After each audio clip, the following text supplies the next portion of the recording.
with the all-new Tata Motors BS6 range. Tata Motors, देश के truck. Hi friends, if I were asked 2 years back about adoption of electrification in cargo industry, I think the answer would have been tending towards negative. But I think things have changed significantly over the past 2 years. So battery cost, which is calculated in dollars per kilowatt hour, has been continuously falling, which is therefore now making electrification a clear possibility even for cargo transportation. Various calculations indicate that after public mass transportation, the next candidate for converting to electrification is small commercial vehicles and light commercial vehicles, and this is the vehicle which is behind me. If you look at India, we have quite a few multinational and even local huge corporations in retail business who do a lot of last mile transportation, and they are now looking at adopting the electric vehicles for the last mile distribution for two purposes. First is, one is their corporate commitment to sustainability, but second is they also very clearly believe that with increased volumes and penetration of electrification, the battery costs also will come down and it will actually become viable on a business basis.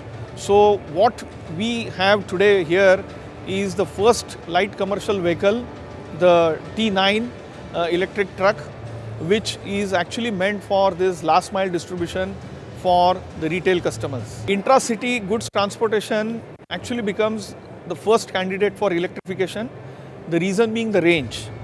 So generally in last mile transportation, the truck should be moving in a defined circumference, defined circle, and come back to the home point where the truck can again be charged. Now when an electric truck is being developed, we always have to balance between the range and the payload capacity which is available. So if you see, the T9 is a 9-ton GVW vehicle. It has the curb weight almost 4.5 tons, so it can actually carry 4.5 ton payload. But with the batteries added, the curb weight has gone to 4.5 ton, and today the range is going to be anywhere between 100 to 120 kilometers. But as the battery technology also increases, the energy density improves, we can take this range upwards up to 200 kilometers also.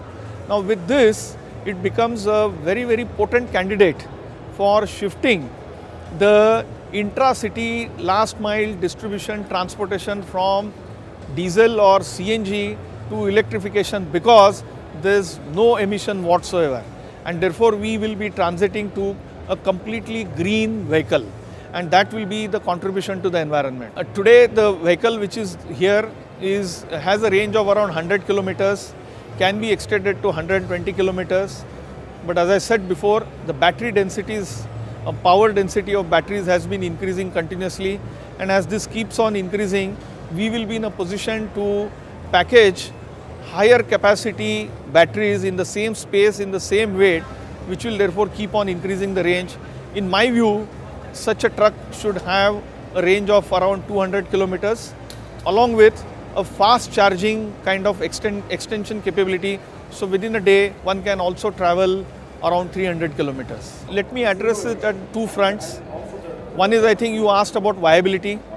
So today, when the battery costs at around $200 per kilowatt hour, the viability gap is existing with respect to a diesel vehicle.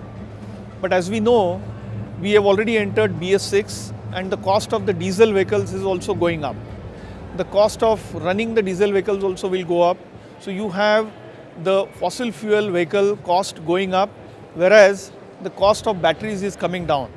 So in the near future, we will get to an inflection point where we will have electric trucks actually making sense in different usages. As I said initially, first is mass transportation for passengers, and then last mile goods distribution when we will see this inflection point. So this is about the viability. In terms of charging infrastructure, I think it is a classical chicken and egg story, but as we start moving towards electrification, as OEM, we will also ensure that we will create an ecosystem where the charging infrastructure is also provided. Not necessary that we will actually set up the infrastructure, but we'll create an ecosystem which will therefore have this charging infrastructure, and customers will therefore be able to use these electric trucks on a daily basis.